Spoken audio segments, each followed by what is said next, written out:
Du début de cette année 2022 jusqu'au 12 mai 2022, le CEO de Binance, Changpeng Zhao, a vu sa fortune drastiquement quitter de 95,8 milliards de dollars à 11,6 milliards de dollars. C'est-à-dire il a perdu 84,2 milliards de dollars, ce qui représente environ 87% de sa fortune, partie en fumée en l'espace de 4,5 mois environ. Plusieurs personnes face à ce genre d'événement pensent que les crypto-monnaies c'est une fraude et se mettent à tirer de jour en jour sur les crypto-monnaies. N'est-ce pas le moment de se remettre en question sur la nature même de l'investissement? Parlons-en.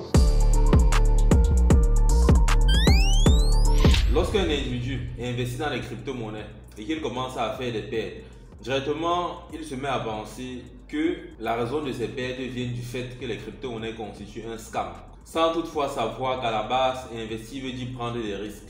Lorsqu'on regarde la liste des personnes les plus fortunées au monde, les personnes qui ont eu à faire de très gros investissements dans des domaines variés, que ce soit dans la technologie, dans les commodités, on constate que plusieurs ont eu à faire de très grosses pertes. Pourtant, ces personnes-là n'étaient pas dans les crypto-monnaies, mais ils ont perdu énormément d'argent. Lorsqu'on regarde le classement Bloomberg, on constate en fait que sur la liste des 500 hommes les plus fortunés au monde, la majorité ont perdu énormément d'argent depuis le début de l'année 2022. Imaginez-vous un peu les investissements dans la vie réelle, dans le secteur traditionnel. La majorité des personnes sont déjà perdantes. Combien de fois dans le secteur des crypto-monnaies qui est beaucoup plus jeune? Voilà la question qu'il faut se poser. Lorsqu'on prend par exemple le cas de Mark Zuckerberg, au début de l'année, il avait une fortune de plus de 125 milliards de dollars. Par contre, aujourd'hui, il se retrouve avec 74 milliards de dollars et il est sorti du top 10 des hommes les plus riches au monde. C'est-à-dire qu'il a perdu plus de 40% de sa fortune en l'espace de 4 mois et demi seulement. Si on prend également le cas de Elon Musk, l'homme considéré comme le plus riche du monde actuellement, fondateur et PDG de Tesla, SpaceX et bien d'autres, lui en fait, aujourd'hui se retrouve avec 222 milliards de dollars comme fortune, ayant perdu 48 milliards de dollars depuis le début de cette année. Si on prend le cas de Bill Gates a 121 milliards de dollars, ayant perdu 17 milliards de dollars depuis le début de cette année. Bien sûr, dans le top 500, plusieurs n'ont pas perdu, il y a d'autres qui ont gagné de l'argent. Mais ce qu'il en est que la majorité sont dans le rouge. Simplement. Alors, je vous laisse le lien dans la description, là vous allez pouvoir aller consulter par vous-même afin de faire votre propre idée là-dessus. Donc déjà ici vous comprenez alors que l'investissement en soi constitue déjà un risque, peu importe le secteur dans lequel on investit, parce que là il y a plusieurs domaines qui ont été cités. C'est-à-dire quand vous allez vous lever et aller investir dans un actif, que ce soit un actif numérique ou alors un actif physique, en ce moment il faut savoir que vous êtes en train de courir un risque. Il y a un risque de tout perdre, pourquoi pas. Il y a toujours un risque de perdre quelque chose. Donc le fait de perdre de l'argent n'est pas forcément parce qu'on est dans les cryptos, parce qu'il y a des personnes qui ne sont pas dans les cryptos et qui perdent énormément.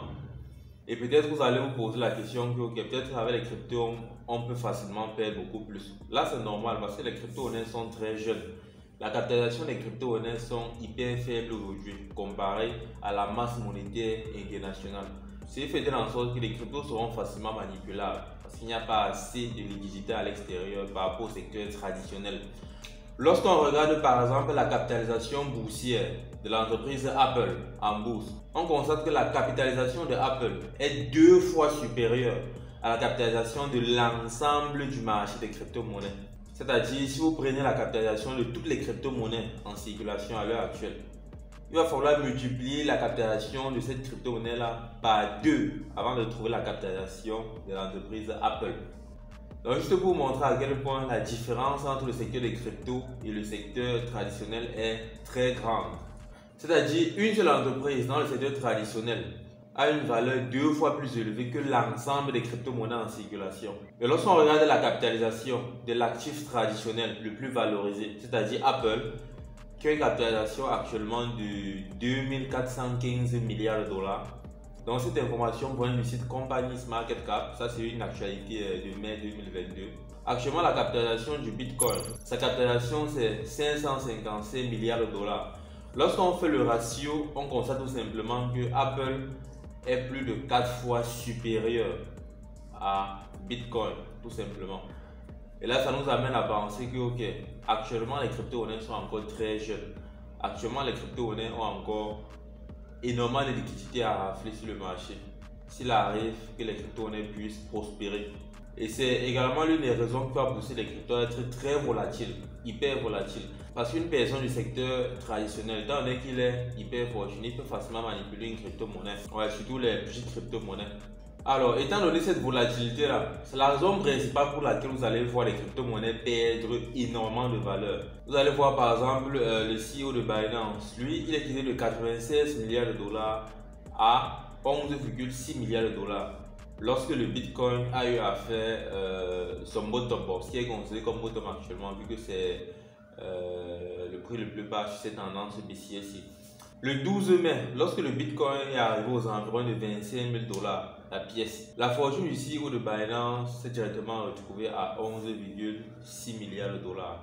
Là, ça vous amène déjà à comprendre à quel point ce secteur-ci-là a énormément de volatilité. Il n'est pas le seul. Plusieurs ont eu leur fortune chuter aussi drastiquement. Ce même jour, le CEO de Coinbase, Brian Armstrong, a vu sa fortune arriver à 2,2 milliards de dollars. Tant bien avant ça, c'était à 13,7 milliards de dollars. C'est-à-dire que sur les 13,7 milliards qu'il avait, il a perdu 11,5 milliards de dollars. Il a divisé sa fortune par 6, également comme le CEO de Binance. Bien sûr, on a également d'autres cas comme Sam Bankman, le CEO de FTX, qui est passé de 23 milliards de dollars à 11,6 milliards de dollars. Sans compter les frères Winklevoss, qui sont quittés de 4 milliards à 2,2 milliards. Bien sûr, on n'aborde même pas le cas de Terra Luna, où plusieurs ont eu à perdre massivement les capitaux. Alors, si un gros constat qu'on peut faire, c'est que ce soit dans le secteur traditionnel, qu'on a eu à le voir avec Elon Musk, on constate que les plus grands perdants sont généralement ceux qui sont les plus fortunés. Si on prend par exemple le cas d'Elon Musk a perdu plus de 48 milliards de dollars. Et ça, ce n'est rien par rapport aux fonds qu'il a déjà eu à perdre par le passé. Je pense que ça, c'est l'une des raisons qui fait véritablement sa force aujourd'hui. Si on est dans le secteur des crypto-monnaies, on va voir par exemple Sisi. Lui, par exemple, il est quitté de 96 milliards de dollars à 11,6 milliards de dollars. Le Bitcoin était à 25 000 dollars. Cela signifie que si le Bitcoin arrive à 15 000 dollars, il y a de fortes chances qu'il puisse se retrouver même à 5 milliards, 2 milliards, vu qu'il est beaucoup plus là pour le long terme, c'est beaucoup plus un holder.